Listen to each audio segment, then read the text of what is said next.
Bismillahirrahmanirrahim. Qala al-mu'allif rahimahullahu ta'ala wa nafa'ana bi'ulumihi fid dharain amin.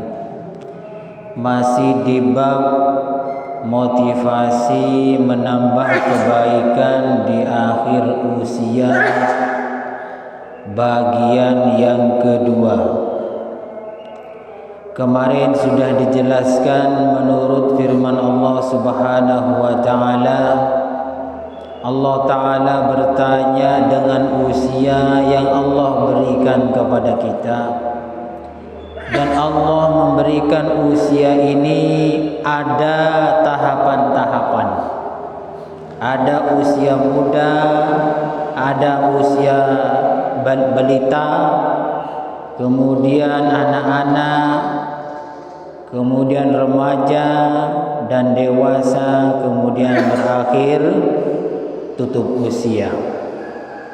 Ini semua adalah alarm atau pengingat bagi kita bahwa suatu saat kita akan tutup usia atau berakhir, usia kita berakhir.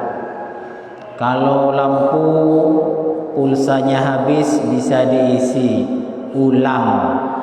Minuman galon habis bisa isi ulang.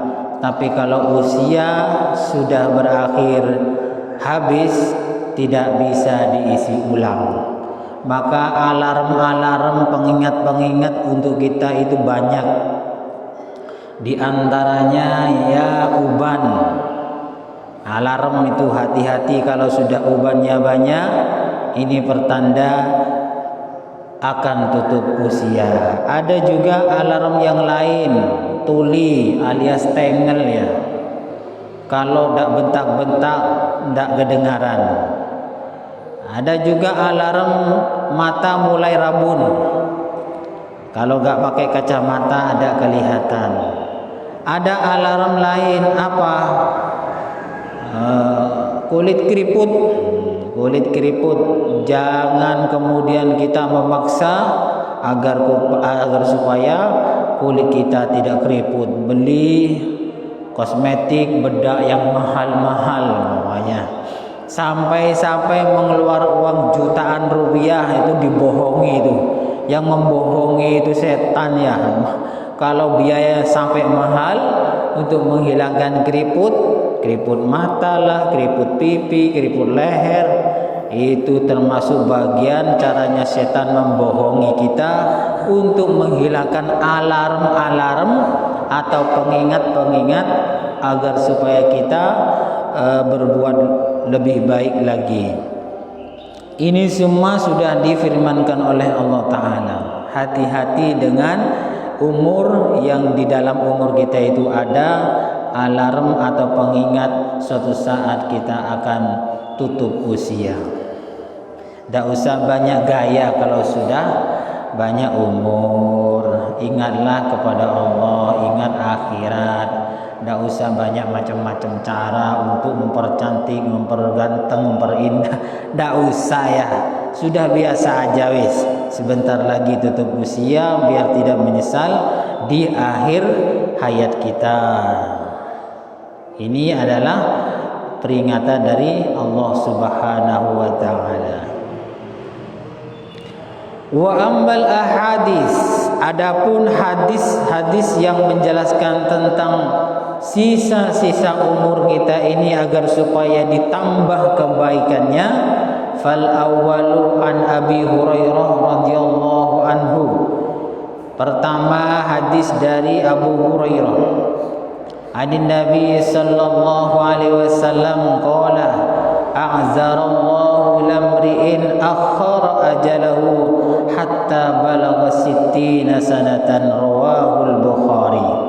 Ini perhatikan baik-baik hadis ini. Allah Ta'ala ini akan menerima alasan atau akan menghilangkan alasan kepada seseorang yang mengakhirkan waktunya hingga umur 60 tahun.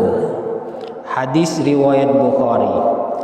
Qala ulama berpendapat apa maksudnya hadis ini? Maknahu lam yatruk lahu uzran id ahmalahu hadhil muddah.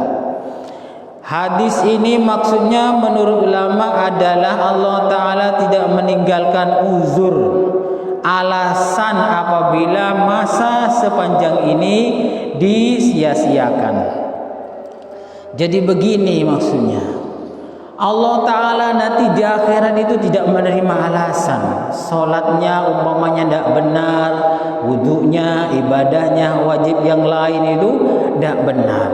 Gak nerima alasan begini, saya tidak tahu ya Allah.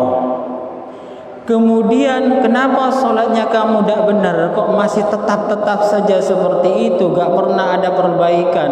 Kemudian jawabnya, saya tidak tahu ya Allah.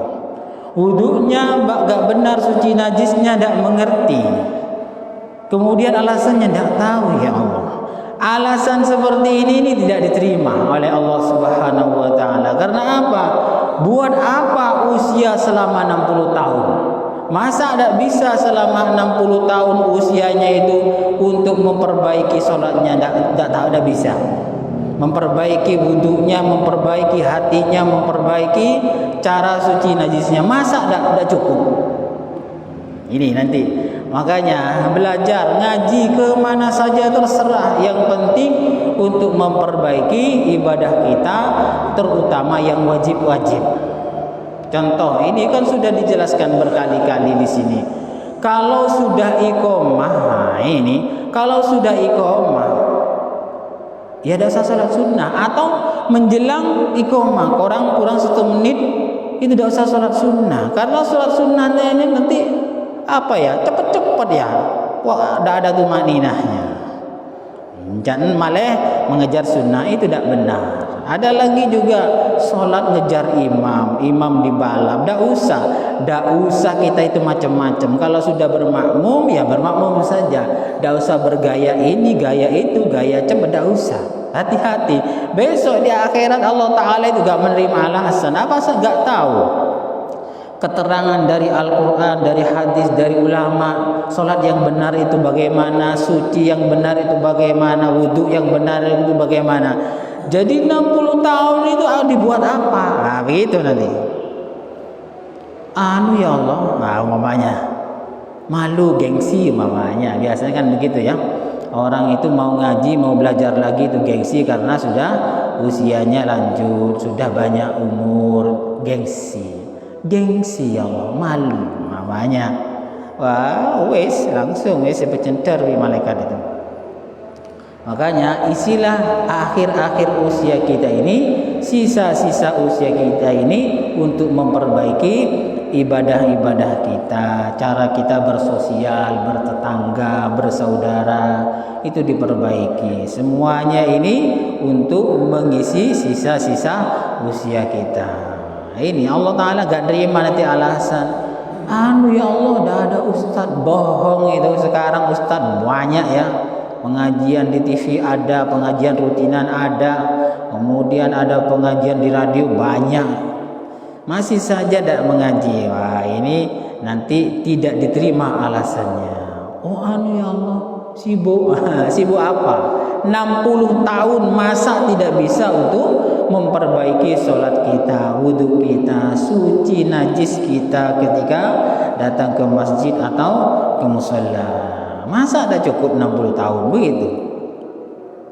Makanya sisa-sisa ini, umur ini, mari kita isi dengan kebaikan. Tidak usah gengsi. Gengsi itu bagian dari sombong, karena setan juga menginginkan kita ini tidak ada perubahan dalam segala ibadah. Kalau sudah tidak ada perubahan, pasti ini banyak salahnya.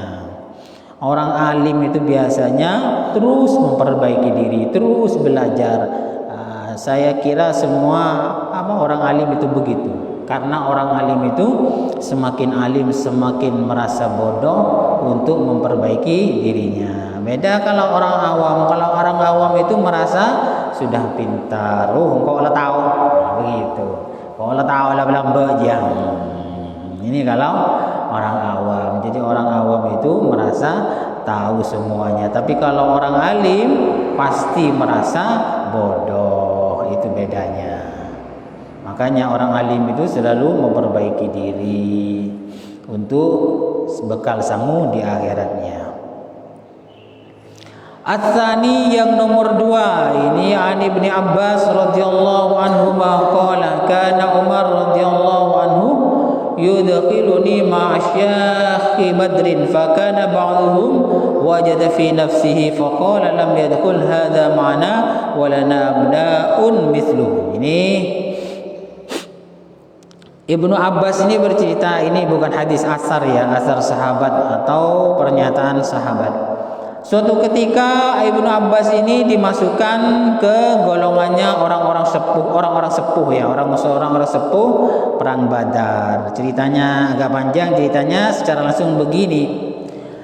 Pada suatu ketika turunlah ayat idza jaa nasrullahi wal fath. Turun ayat seperti ini, kemudian Sayyidina Umar ini bertanya kepada para sahabat. Ini bedanya orang awam dan orang yang bijak. Mesti beda cara berpikirnya, cara menerima wahyu itu beda. Sama juga orang alim sama orang awam itu beda.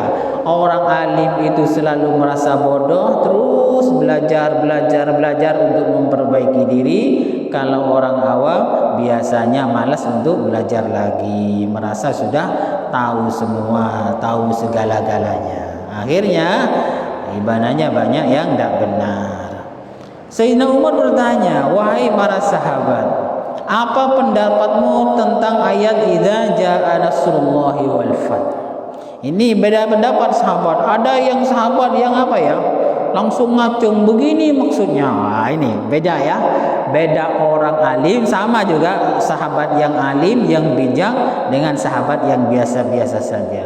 Ketika ditanya bagaimana pendapat kalian semua tentang ayat Al-Quran idza jaa nasrullahi wal fath, sebagian sahabat mengatakan begini, umirna nahmadullaha ta'ala wa nastaghfiruh. Jadi kata sahabat, para sahabat yang biasa-biasa aja ini, berarti kita diperintah oleh Allah untuk memuji Allah dan meminta ampun kepada Allah. Kemudian kalau kita dikasih menang oleh Allah, ya kita berterima kasih kepada Allah. Ini sahabat yang biasa-biasa aja ini. Jadi seolah-olah senang apabila ada ayat idza jaa nasrullahi wal fath. Wa sakata ba'duhum, yang lain sahabat yang lain bertanya. Falam yaqul syai'an, tidak berpendapat apa-apa. Jadi diam, takut salah mungkin. Akan tetapi Sayyidina Umar bertanya kepada Ibnu Abbas, alaisa kadzalik? Nah, ini. Faqala li akadzalika taqul ya Ibnu Abbas? Apakah pendapatmu seperti itu juga? Ketika ayat idza jaa nasrullahi wal fath ini menunjukkan bahwa Allah Ta'ala memerintahkan kepada kita untuk memuji kepada Allah dan beristighfar kepada Allah. Apa begitu menurut kamu, wahai Ibnu Abbas? Apa jawaban Ibnu Abbas? Tidak, pendapat saya tidak begitu. Jadi beda ya. Padahal Ibnu Abbas waktu itu masih usia muda, cuman pikirannya itu lebih bijak. Beda dengan walaupun usianya banyak tapi pikirannya tidak bijak. Akhirnya pendapatnya juga tidak bijak. Apa katanya Sayyidina Ibnu Abbas? Tidak, bukan begitu. Jadi idza jaa nasrullahi wal fath ini maksudnya ayat ini bukan kita itu diperintah untuk memuji kepada Allah dan istighfar kepada Allah, bukan begitu maksudnya. Tapi apa? Nah, katanya Ibnu Abbas, hati-hati. Ayat ini menunjukkan bahwa Rasulullah sallallahu alaihi wasallam sudah hampir meninggal dunia. Bagi orang awam mungkin mengatakan kamu ini ada-ada aja, kan begitu ya. Ada-ada aja, memang beda ya. Kasarannya itu sumbu panjang dengan sumbu yang pendek itu beda ya. Beda ya.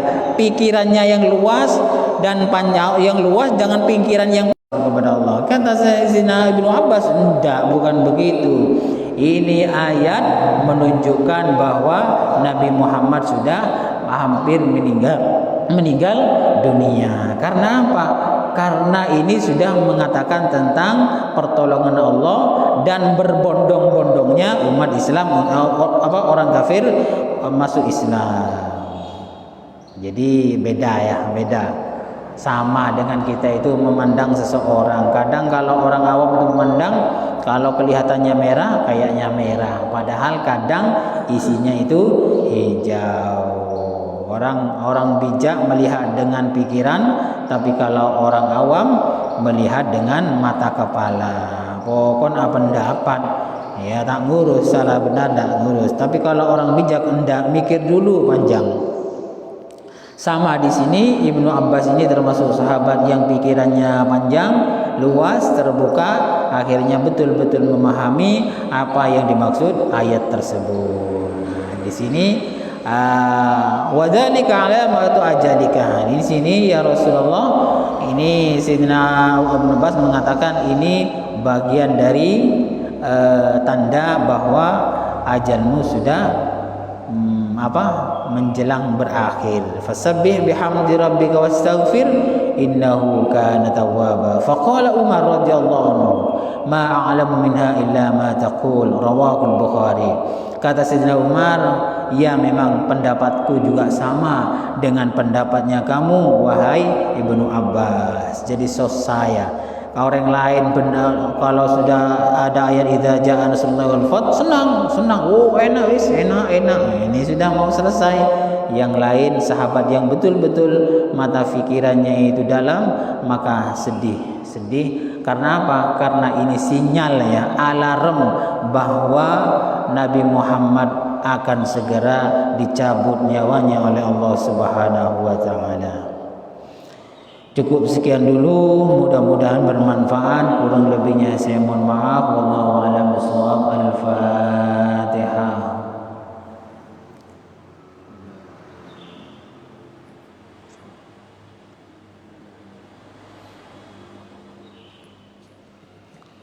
Assalamualaikum warahmatullahi wabarakatuh.